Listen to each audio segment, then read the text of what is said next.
The Safe House by Sandra, Nicole, Roldan.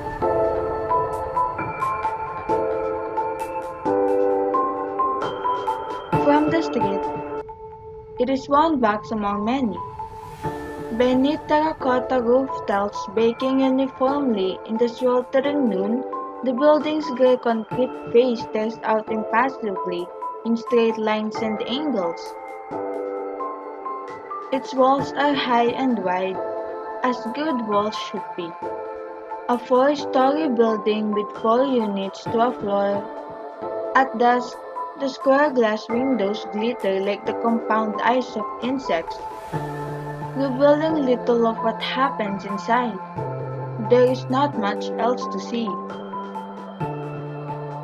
And so, this house seems in every way identical to all the other houses in all the 30-odd other buildings nestled within the gates of this complex.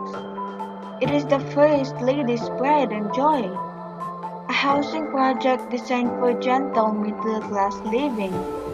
There is a clubhouse, a swimming pool, a tennis court. A few residents drive luxury cars. People walk purebred dogs in the morning. Trees shade the narrow paths and the flowering hedges that border each building give the neighborhood a hush-hush. Cause you feel it is easy to get lost here. But those who need to come here know what to look for: the swimming gate, the twisting butterfly tree, the cyclone wire fence. A curtained window glows with the yellow light of a lamp perpetually left on. Visitors count the steps up each flight of stairs. They do not stumble in the dark. They know which door will be open to them, day or night. They will be fed, sometimes given money. Wounds will be treated, bandages changed. They carry nothing, no books, no bags, or papers. What they do bring is locked inside their heads, the safest of places. They arrive one at a time, or in couples, over a span of several hours. They are careful not to attract attention. They listen for the reassuring yelps of squabbling children before they raise their hands to knock. It is 1982. The girl who lives here does not care too much for the people who visit. She is 5. 2 uncles and an aunt dropped by the other day. 3 aunts and 2 uncles slept over the night before. It is impossible to remember all of them. There are too many names, too many faces, and they all look the same. Too tall, too old, too serious, too many. They surround the small dining table, the yellow lamp above throwing and tilting shadows against freshly painted green walls. They crowd the already cramped living room with their books and papers, hissing at her to keep quiet. They are talking about important things, so she kept quiet. The flock of new relatives recedes into the background as she fights with her brother over who gets to sit closer to the television. It is turned into Sesame Street on Channel 9. The small black and white screen makes Ernie and Bert shiver and glow like ghosts. Many of these visitors she will never see again. If she does, she will probably not remember them. She wakes up one night. Through the thin walls, she hears the visitors arguing. She can easily pick out one particular uncle's voice, rumbling through the dark like thunder. He is one of her newer relatives, having arrived only that morning. but this new uncle is a giant who towers over everyone else. His big feet look pale in the rubber slippers of an age where each tunnel should have been. He never takes off his dark glasses, not even at night. She wonders if he can see in the dark. Maybe he has a laser vision like Superman, or maybe like a pirate. He has only one eye. She presses her ears against the wall. If she closes her eyes and listens carefully, she can make out the words sandalo, kasama, talahi. The last word she hears clearly is katawan. The visitors are now quiet, but still she can't sleep. From the living room, there are sounds like small animals crying. She comes home from school the next day to see the visitors crowded around the television. She wants to change the channel, watch the late afternoon cartoons, but they wave her away. The grown-ups are all quiet. Something is different. Something is about to explode.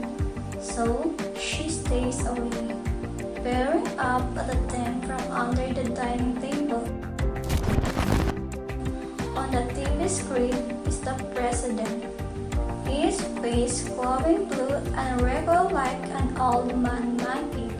His voice quivers in the afternoon air, sharp and high like the sound of something creaking. The room erupts in the volley of curses. Humanda ka na, Makoy. Mamamatay ka. Pinapatay mo ang asawa ko. Mamamatay ka rin po, ina ka. Humanda ka. Papatayin din kita. The girl watches quietly from under the table. She is trying very hard not to blink. It is 1983. They come more often now. They begin to treat the apartment like their own house. They hold meetings under the guise of children parties. Every week, someone's son or daughter has a birthday. The girl and her brother often make a game of sitting on the lip. Balloons always floating an inch from the floor. The small explosion like guns going off. She wonders why her mother serves the visitors dusty beer bottles that are never opened. She is surprised to see the grown-ups playing make-believe out on the balcony. Her new uncles pretend to drink from the unopened bottles and begin a laughing game. Whoever laughs loudest wins. She thinks her mother plays the game badly because instead of joining in, her mother is always crying quietly in the kitchen. Sometimes the girl sits beside her mother on the floor, listening to words she doesn't really understand. Underground, resolution, taxes, bills. She plays with her mother's hair while the men on the balcony continue their game. When she falls asleep, they are still laughing. The mother leaves the house soon after. She will never return. The two children now spend most afternoons playing with their neighbors. After an hour of hide and seek, the girl comes home one day to find the small apartment even smaller. Something heavy hangs in the air like smoke. Dolls and crayons and storybooks fight for space, with plants and papers built on the tables. Once, she finds a drawing of a triangle and recognizes a word, glass. She thinks of typhoons and floods and no glasses. The visitors keep reading from a small red book, which they hide under their clothes. When she approaches, she tries to see why they like it so much. Maybe it also has good pictures like the books her father brought home from China. Her favorite has zoo animals working together to build a new bridge after the river had swallowed the old one. She kneels a look over their shoulders and sees a picture of a fat Chinese man wearing a cap. Spiky shapes run up and down the page. She walks away disappointed. She sits in the balcony and reads another picture book from China. It is about a girl who cuts her hair to help save her village from Japanese soldiers. The title is Man Warfare. It is 1984. The father is arrested right outside their house. It happens on August afternoon, with all the neighbors watching.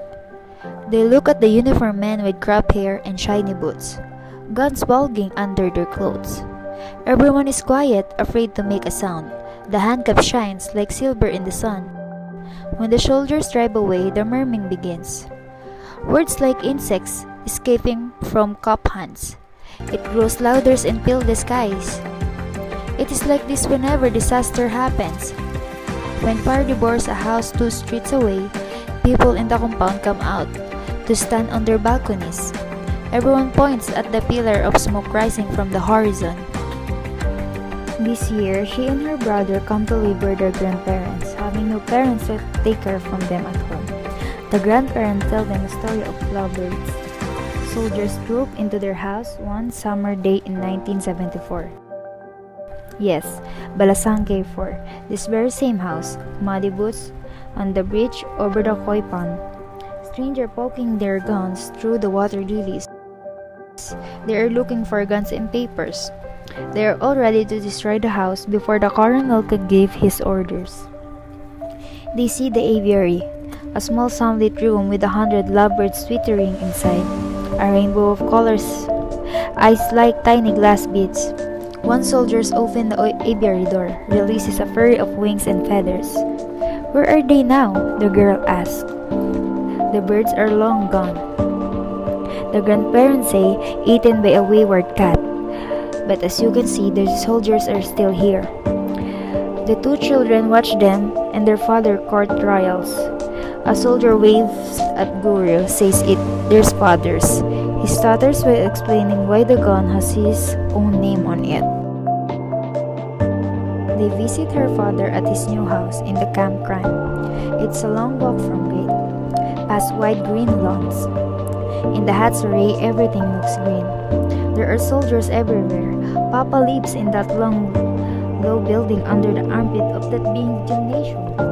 Because the girl can write her name, the guard makes her sign the big notebooks.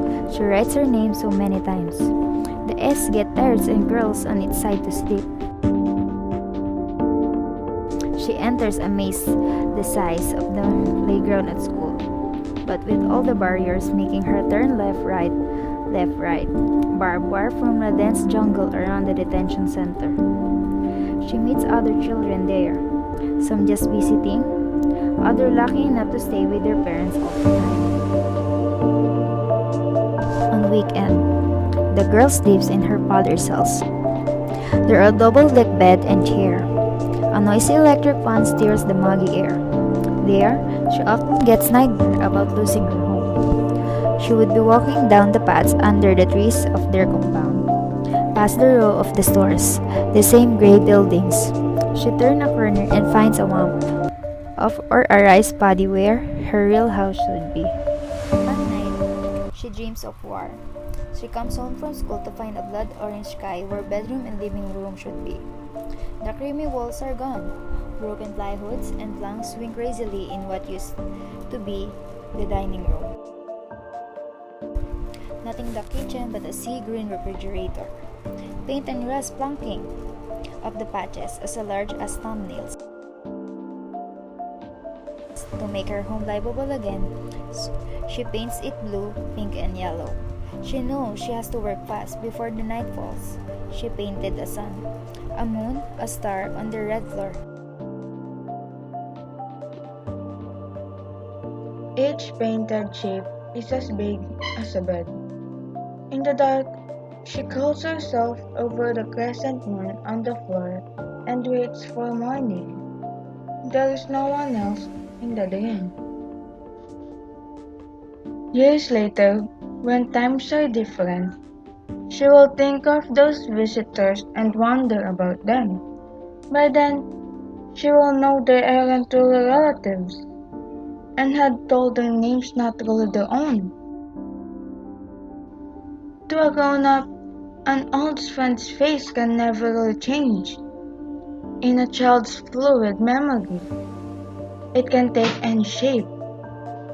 She believes that people stay alive so long as another chooses to remember them. But she cannot help those visitors even in that small way. She grows accustomed to the smells of middle-aged strangers on the street, who talk about how it was when she was this high. She learns not to mind the enforced closeness, sometimes even smells back, but she does not really know them. Though she understands the fire behind the words, she remains a stranger to the world. She has never read the Little Red Book. Late one night, she will hear someone knocking on the door. It is a different door now, made from solid varnished mahogany blocks.